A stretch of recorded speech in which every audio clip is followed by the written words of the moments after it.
Shalom semuanya. Hari ini adalah Jumat Agung, di mana kita memperingati kematian Tuhan Yesus.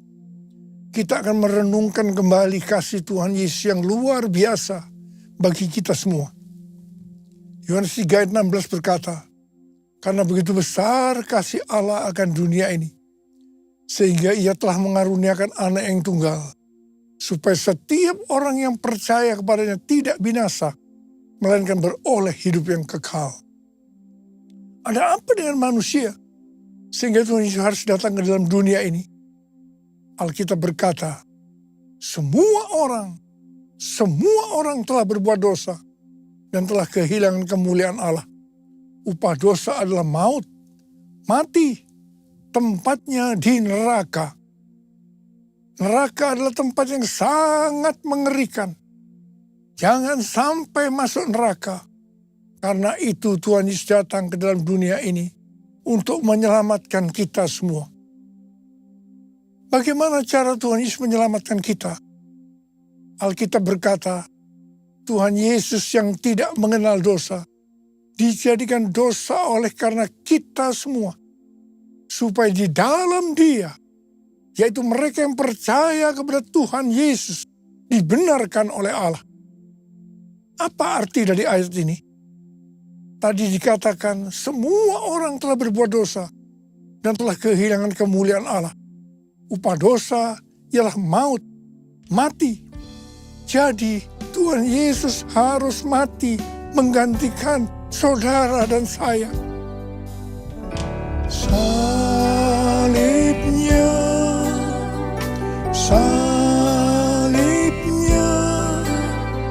selamanya mulia. Dosaku disucikan oleh darah Yesus.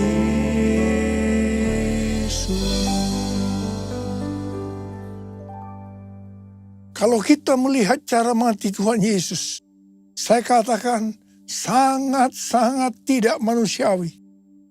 Alkitab menuliskan ada 10 tahap penderitaan Tuhan Yesus dari Taman Getsemani sampai Golgota. Sangat mengerikan. Tahap yang pertama, ketika berada di Taman Getsemani, Tuhan Yesus berdoa kepada Bapa dalam keadaan ketakutan. Sampai peluhnya seperti tetes-tetes darah yang jatuh ke tanah. Pada saat itu seorang malaikat turun untuk menguatkan Tuhan Yesus. Tuhan Yesus berdoa kepada Bapa, "Ya Bapakku, jika sekiranya mungkin, biarlah cawan ini lalu daripadaku. Tetapi jangan seperti yang ku kehendaki, melainkan seperti yang kau kehendaki." Tuhan Yesus berdoa 3 kali kepada Bapa. Tapi Bapa tidak menjawab. Di sini Tuhan Yesus tahu bahwa dia harus mengalami penderitaan ini. Di sini Tuhan Yesus mengajar kepada kita bahwa di dalam doa kita boleh menawar, tetapi jangan memaksakan kehendak. Bagi yang sekarang dalam keadaan ketakutan, kita harus ingat bahwa Tuhan Yesus pernah mengalami ketakutan untuk menebus dosa kita semua. Karena itu datanglah kepada Tuhan Yesus. Dia pasti mampu dan mau menolong kita semua. Tahap yang kedua, Tuhan Yesus ditangkap. Dia dituduh dengan bermacam-macam tuduhan. Diludahi, mukanya ditinju, dipukul. Tetapi Tuhan Yesus tidak membalas. Di sini Tuhan Yesus mempraktekkan apa yang diajarkannya kepada kita. Agar kita mengasihi dan berdoa bagi orang-orang yang membenci kita. Mengutuk kita, mencaci maki kita. Jikalau kita hanya mengasihi orang-orang yang mengasihi kita, apa jasa kita? Karena orang-orang berdosa pun juga mengasihi orang-orang yang mengasihi mereka. Tahap yang ketiga, Tuhan Yesus dibelenggu dan diadili. Waktu Tuhan Yesus diadili oleh Pilatus, ternyata tidak didapati kesalahan yang membuat Tuhan Yesus harus dihukum mati. Sementara itu orang-orang Yahudi terus berteriak-teriak supaya Tuhan Yesus dihukum mati. Salibkan dia! Salibkan dia! Akhirnya Pilatus menyerahkan Tuhan Yesus untuk disalibkan. Tahap yang keempat, Tuhan Yesus dicambuk. Proses awal dari penyaliban, jubah Tuhan Yesus dibuka dan dihukum cambuk. Dua algojo bergantian menghunjamkan cambuk ke punggung Tuhan Yesus. Ujung cambuk itu terbuat dari potongan tulang dan potongan besi. Tiap kali cambuk itu dihunjamkan ke punggung Tuhan Yesus, itu menimbulkan luka yang dalam.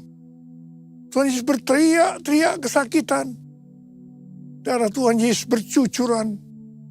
Tuhan Yesus bermandikan darah. Tahap yang kelima, kepala Tuhan Yesus diberi mahkota duri. Duri ditancapkan di kepala Tuhan Yesus dengan cara dipukul. Sakitnya luar biasa. Darah bercucuran. Tahap yang keenam, Tuhan Yesus memikul salib.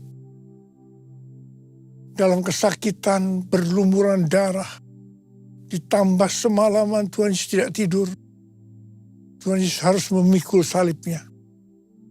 Tuhan Yesus jatuh bangun karena tidak kuat. Maka Simon dari Kirene disuruh menggantikannya. Tahap yang ketujuh, tangan dan kaki Tuhan Yesus dipaku. Sakitnya luar biasa. Darah bercucuran. Tahap yang kedelapan, Tuhan Yesus digantung di atas kayu salib. Pada saat itu Tuhan Yesus menderita secara lahir maupun batin. Secara lahir, dia merasakan sakit yang luar biasa di sekujur tubuhnya.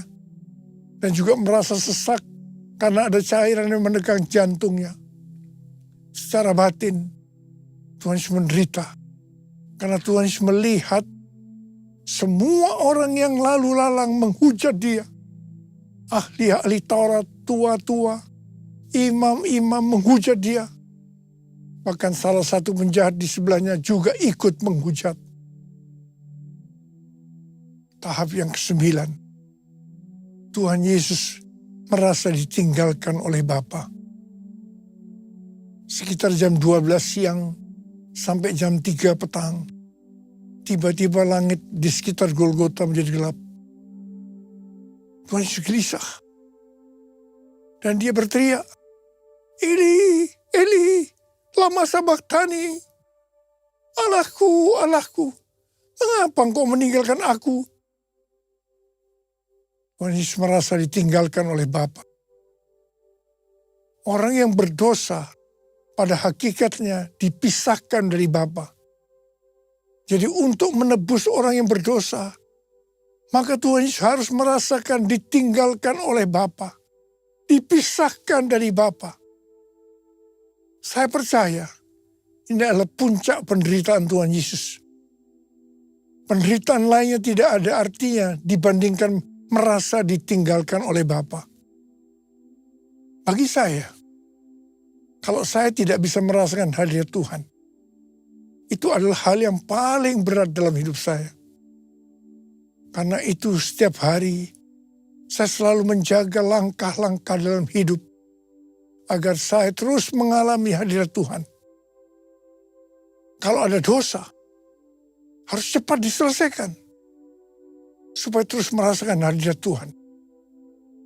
Saya berharap saudara juga melakukan hal yang sama seperti itu. Kalau ada di antara kita yang sudah tidak merasakan hadirat Tuhan, dan kita menganggap itu biasa, kita harus bertobat. Tidak ada yang lebih berbahagia daripada kalau kita berada dalam hadirat Tuhan. Sebab Alkitab berkata, di hadapanmu ada sukacita berlimpah-limpah. Artinya di dalam hadirat Tuhan ada sukacita dan kebahagiaan yang berlimpah-limpah. tahap yang ke-10. Tuhan Yesus berkata, sudah selesai. It is finished. Ya Bapa, ke dalam tanganmu kuserahkan nyawaku. Lalu Tuhan Yesus mati. Pertanyaannya, mengapa Tuhan Yesus harus mati dengan cara demikian? Mengapa tidak dengan cara yang mudah? Dipenggal kepalanya, selesai. Mengapa Tuhan Yesus harus mati dengan bermandikan darah? Alkitab katakan, tanpa penumpahan darah, tidak ada pengampunan dosa. Untuk mengampuni dosa saudara, dosa saya. Tuhan Yesus harus mati dengan cara demikian. Selain itu, apalagi yang Alkitab katakan dengan cara mati Tuhan Yesus yang seperti itu. Yang pertama, penyakit kitalah yang ditanggungnya. Yang kedua, penderitaan kita yang dipikulnya.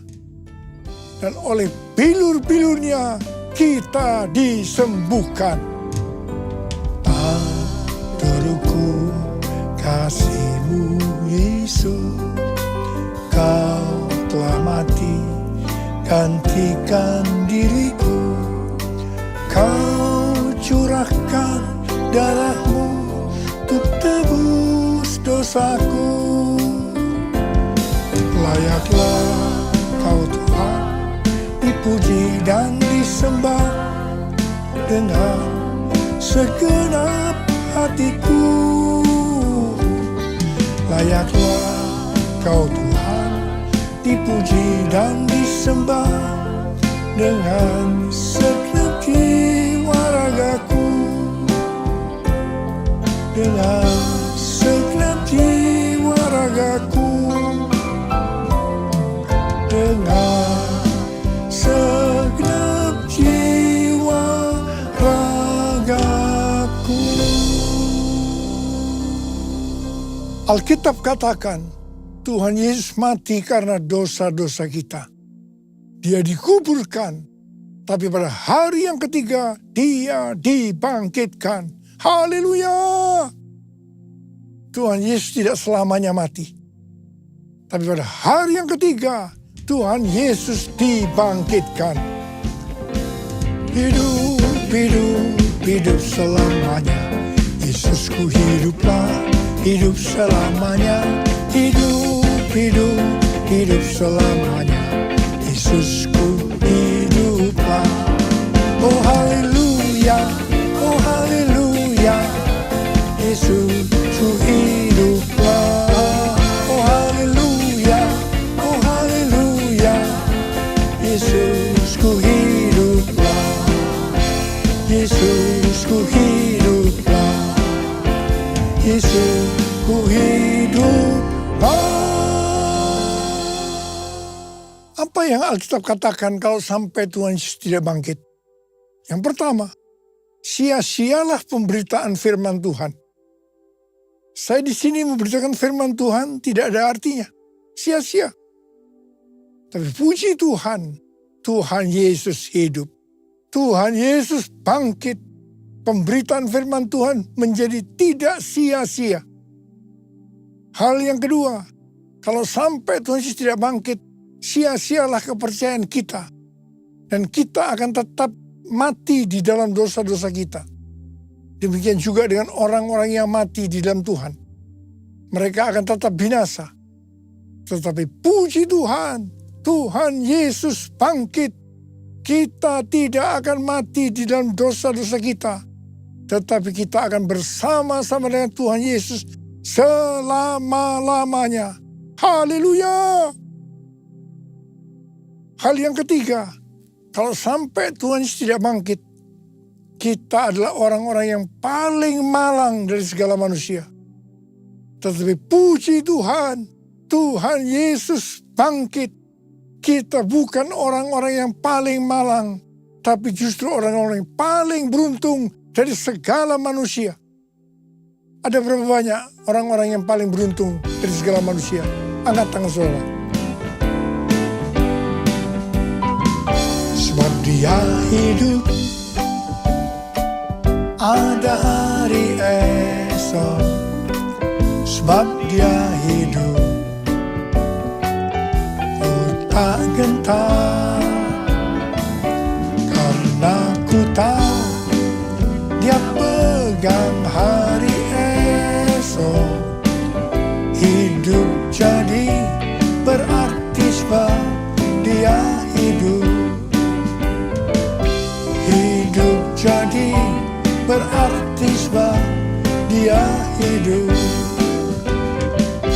Hidup jadi berarti sebab Yesus hidup. Karena Tuhan Yesus hidup, maka ada hari esok. Karena Tuhan Yesus yang pegang hari esok saudara dan saya, dia hidup. Dia berkata kepada kita semua, jangan kamu khawatir. Jangan kamu khawatir. Apa yang akan kamu makan? Apa yang akan kamu minum? Apa yang akan kamu pakai? Semua itu dicari oleh bangsa-bangsa yang tidak mengenal Allah. Tapi Bapamu di surga tahu, kamu memerlukan semuanya itu. Karena itu, carilah dulu kerajaan Allah dan kebenarannya. Maka semuanya, apa yang saudara butuhkan, akan ditambahkan kepadamu. Yang percaya katakan amin. Karena Tuhan Yesus hidup, maka mujizat-mujizat yang dilakukan oleh Tuhan Yesus masih ada sampai dengan hari ini. Orang buta melihat, orang lumpuh berjalan, orang tuli mendengar, orang mati dibangkitkan, orang kusta menjadi tahir, dan kepada orang-orang miskin diberitakan kabar baik. Karena Tuhan Yesus hidup, kita sedang melihat Pentakosta ketiga sedang digenapi. Di mana melalui semua peristiwa yang terjadi saat ini, penuhan jiwa yang terbesar dan yang terakhir sebelum Tuhan Yesus datang kembali terjadi. Hari-hari ini terjadi kebangkitan generasi Yeremia, yaitu generasi anak-anak muda yang penuh dengan Roh Kudus, cinta mati-matian kepada Tuhan Yesus, tidak kompromi terhadap dosa, dan akan memenangkan banyak jiwa. Karena Tuhan Yesus hidup, maka hari-hari ini kita sedang menyelesaikan amanat agung Tuhan Yesus. Tuhan Yesus sedang berbicara kepada gerejanya di seluruh dunia, bahwa target untuk menyelesaikan amanat agung adalah tahun 2033. Sesuai dengan Matius 24 ayat 14. Maka sesudah amanat agung selesai, maka Tuhan Yesus akan datang kembali. Kata sesudah ini tidak ada seorang pun yang tahu. Bisa 1 hari, bisa 1 minggu, bisa 1 bulan, 1 tahun, atau beberapa tahun.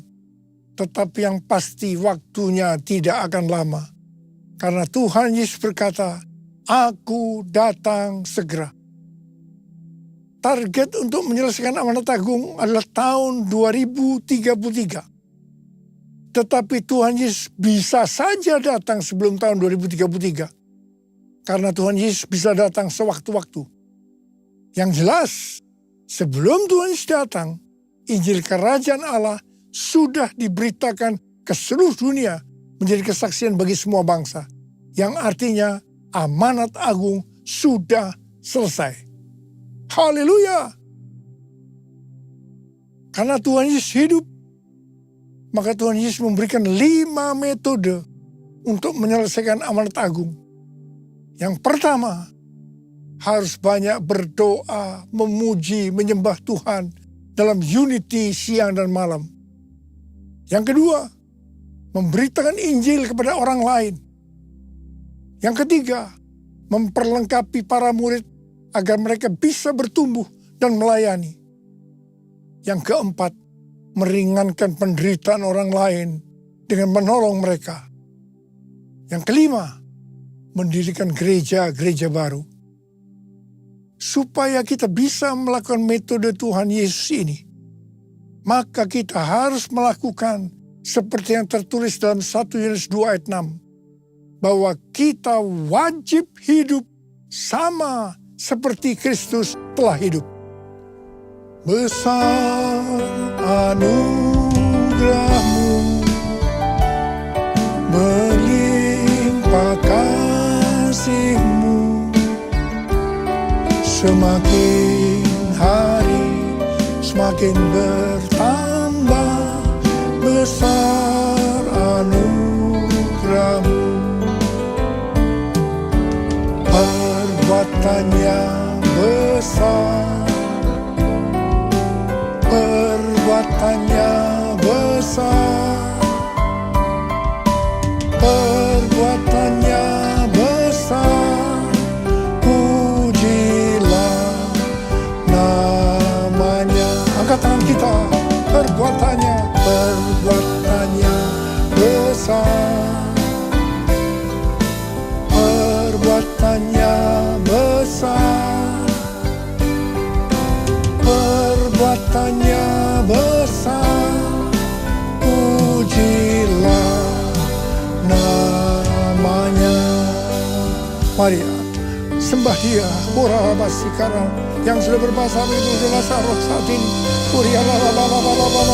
Yang belum berbahasa roh jangan diam, katakan haleluya, haleluya, haleluya.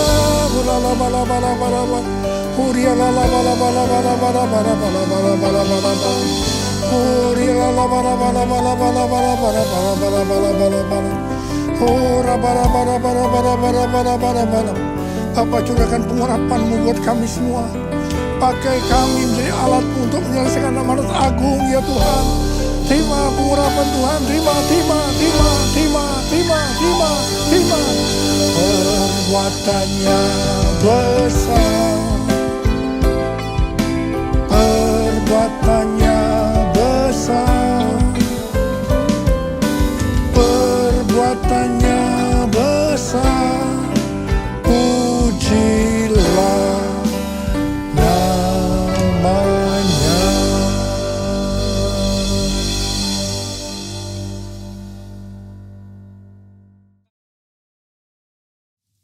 Kita akan masuk dalam perjamuan kudus. Kita akan mengingat ayat ini. Sebab setiap kali kamu makan roti ini dan minum cawan ini, kamu memberitakan kematian Tuhan sampai Ia datang. Perjamuan kudus adalah perjamuan Tuhan Yesus sendiri. Setiap kali kita masuk ke dalam perjamuan kudus, Tuhan Yesus selalu berkata, biarlah ini menjadi peringatan akan aku.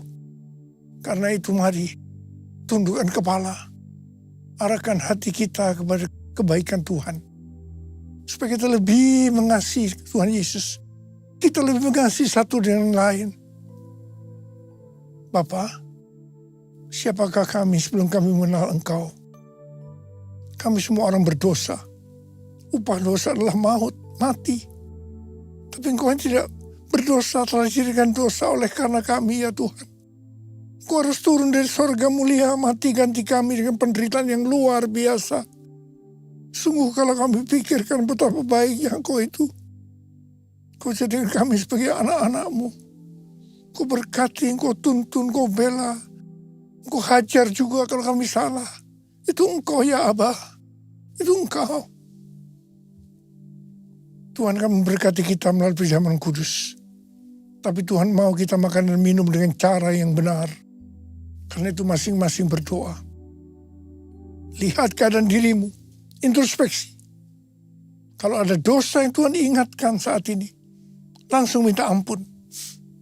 Minta ampun. Supaya diberkati. Ampuni kami Tuhan. Ampuni. Ampuni. Ampuni. Bapa, Engkau melihat anak-anak-Mu sedang menyelesaikan segala sesuatu yang dengan Tuhan. Layakkan kami untuk masuk dalam perjamuan kudus ya Abah. Kami akan masuk dalam perjamuan kudus dengan hati yang penuh ucapan syukur. Dalam nama Yesus kami berdoa. Amin. Mari, angkat roti di tangan kanan kita tinggi-tinggi. Sebab apa yang telah kuteruskan kepadamu telah aku terima dari Tuhan. Yaitu bahwa Tuhan Yesus pada malam waktu ia diserahkan mengambil roti. Dan sesudah itu ia mengucap syukur atasnya. Ia memecah-mecahkannya dan berkata, inilah tubuhku yang diserahkan bagi kamu. Perbuatlah ini menjadi peringatan akan aku. Saudara kasih Tuhan, bukankah roti yang kita pecah-pecahkan ini adalah persekutuan kita dengan tubuh Kristus. Mari kita makan dalam nama Yesus.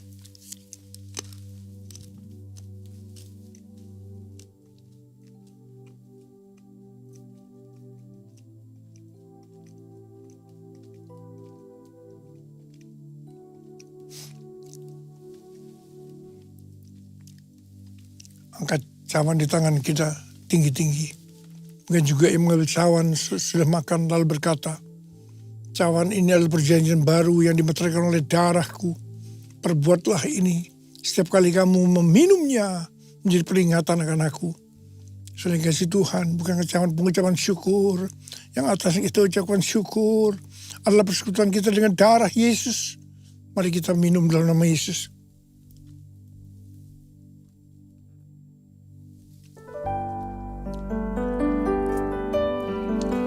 Ucapkan syukur dan terima kasih dengan suara.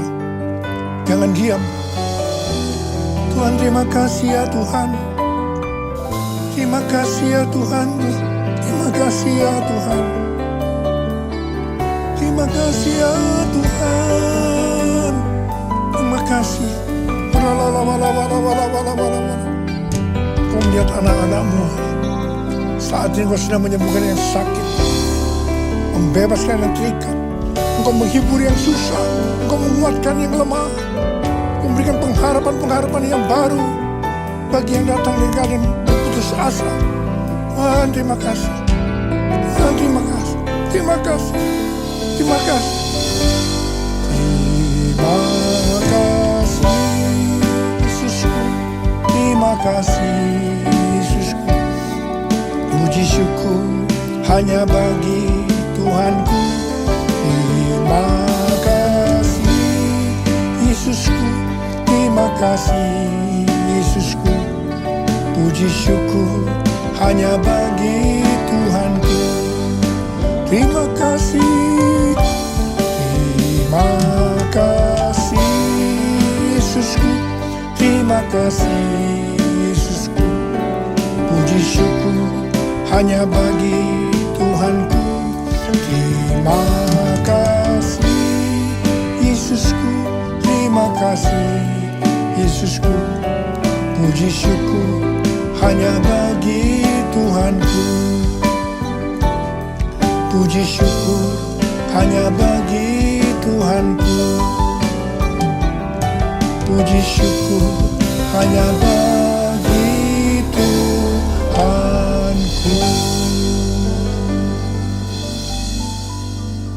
Sekarang terimalah berkat Tuhan.